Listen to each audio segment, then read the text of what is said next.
जय श्री श्याम दोस्तों।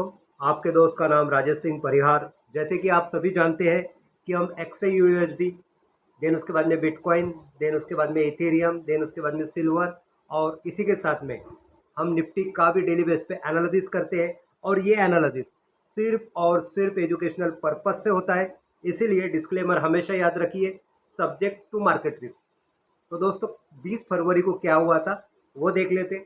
बिटकॉइन में हमने जो पॉइंट दिए थे उस पॉइंट से लगभग मार्केट हाई एंड लो दोनों साइड को अगर हम कैलकुलेट करते हैं तो $1857 का मूवमेंट किया है। यानी कुल मिला के INR की अगर बात करते हैं 1,67,130 का मोमेंटम मिला है। बात करते हैं इथेरियम की तो लगभग $58 का मूवमेंट हुआ है, यानी कि 5,220 रुपये का मोमेंटम देखा गया है। बात करते हैं सिल्वर की तो लगभग $7 का मूवमेंट हुआ है, यानी कि 630 रुपये का मोमेंटम देखा गया है।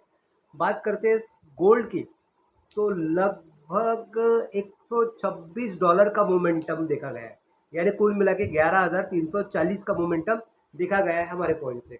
बात करते हैं निफ्टी की तो लगभग 25,560 रुपये का मोमेंटम देखा गया है।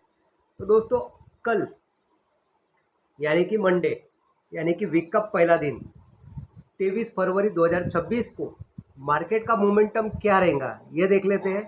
तो दोस्तों सबसे पहले बिटकॉइन में आपको मिलता है पॉइंट 67,650 का, इथेरियम में आपको मिलता है पॉइंट 1965 का, सिल्वर में आपको मिलता है पॉइंट 82 का, और इसी के साथ में गोल्ड में मिलता है आपको पॉइंट 5,086 का, और निफ्टी में आपको मिलता है पॉइंट 25,554 का। इस पॉइंट से मार्केट अगर ऊपर रहता है तो आपको बाय का पोजीशन बनाना है, और इस मार्केट से या इस पॉइंट से अगर आपको मार्केट में नीचे मिलता है मोमेंटम तो आपको सेल का पोजीशन बनाना है। यहाँ पे जब भी मार्केट टच करेगा आपको एंट्री करना है, उसके पहले आपको एंट्री नहीं करना है। फिर मार्केट किधर भी जाओ, भले आपको मौका मिले या ना मिले, जब भी पॉइंट पे आएगा तभी आपको एंट्री करना है, और उसी के साथ में आपको स्टॉप लॉस भी लगाना है, TP भी लगाना है। शायद दो ही बातें होंगी, एक तो आपका स्टॉप लॉस हिट होगा या आपका TP हिट होगा। तो स्टॉप लॉस और TP में जो डिफरेंट होगा वो 1:3 होगा। मान लेते अगर स्टॉप लॉस हिट भी हुआ तो आपका एक नुकसान होगा, अगर आपका TP हिट हुआ तो आपका 3 फायदा होगा। तो दोस्तों इसी तरह आपको इसको एग्जीक्यूट करना है। तो इसके पीछे का जो बेस है वो है फंडामेंटल न्यूज़।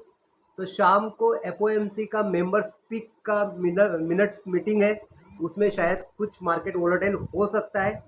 देन उसके बाद में USD स्ट्रेंथ मीटर की अगर मैं बात करूं तो 30% स्ट्रांग है और 70% वीक है, यानी कि गोल्ड ऊपर जाने के चांसेस है। सेंटिमेंट की अगर मैं बात करूँ तो शॉर्ट में 40% पोजीशन है और लॉन्ग में 60% पोजीशन है, यानी यहाँ पे मार्केट सेल में आने का चांसेस है। यानी यहाँ पे कंफ्यूजन है, एक बता रहा है कि ऊपर जाएगा और दूसरा बता रहा है कि मार्केट नीचे आएगा। तो ये दोनों कंफ्यूजन हमारे पॉइंट निकाल देते हैं। मार्केट ऊपर जाएगा तो भी आप प्रॉफिट में रहोगे, और मार्केट नीचे जाएगा तो भी आप प्रॉफिट में रहेंगे। इसीलिए आपको पॉइंट पे बैठ के ही ट्रेडिंग करना है। Thank you so much friends.